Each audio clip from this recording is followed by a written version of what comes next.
ओम श्री परमात्मने नमः। ओम नमो भगवते वासुदेवाय। हरे कृष्ण। एकादशी का व्रत और उसकी कथा। युधिष्ठिर महाराज ने पूछा कि हे भगवान, वैशाख माह के कृष्ण पक्ष की एकादशी का क्या नाम है और इस व्रत के करने का क्या फल होता है। तो श्री कृष्ण ने कहा कि हे कुंती नंदन, वैशाख मास के कृष्ण पक्ष की एकादशी का नाम बरूथनी है। इस एकादशी का व्रत करने से मनुष्य के समस्त पाप नष्ट हो जाते हैं, सौभाग्य प्राप्त होता है। इस व्रत को अभागिनी स्त्रियां भी अगर करें तो उन्हें भी सौभाग्य प्राप्त होता है। बरूथनी एकादशी के व्रत के प्रभाव से ही राजा मानधाता स्वर्ग को गया था। इस एकादशी के व्रत का फल 10,000 साल तपस्या करने के फल के समान होता है। सूर्य ग्रहण में कुरुक्षेत्र तीर्थ में जो एक बार स्वर्ण दान करने से फल प्राप्त होता है, यह उसी के बराबर है। शास्त्र में कहा गया है कि बरूथनी एकादशी के व्रत के प्रभाव से मनुष्य इस लोक में सुख और भक्ति तथा अंत में स्वर्ग तथा मुक्ति को प्राप्त कर लेता है।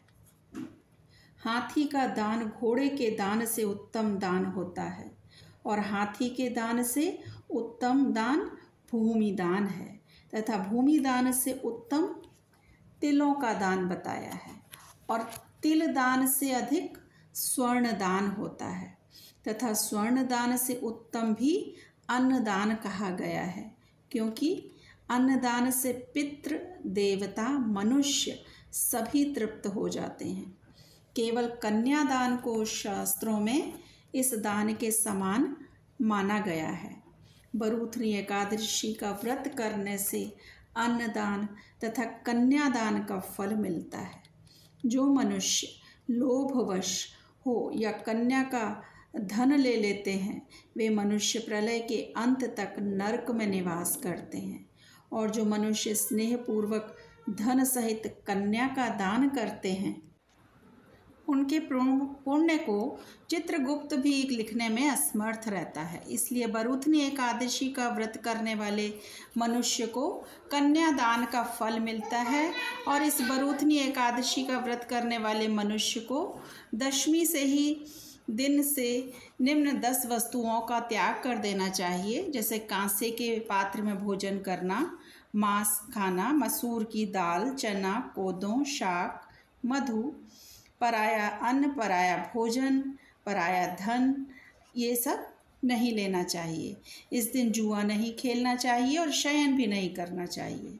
पान खाना, दातुन करना, पराई निंदा करना तथा चुगली करना व पापी मनुष्यों के साथ वार्तालाप और मिथ्या भाषण और क्रोध करना वर्जित है।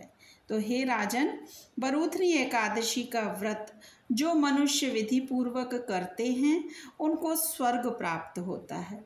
अतः मनुष्य को सदैव पापों से डरना चाहिए और जो मनुष्य यमराज से भय मानते हैं, उन्हें इस बरूथनी एकादशी का व्रत विधि पूर्वक अवश्य करना चाहिए। हरे कृष्ण।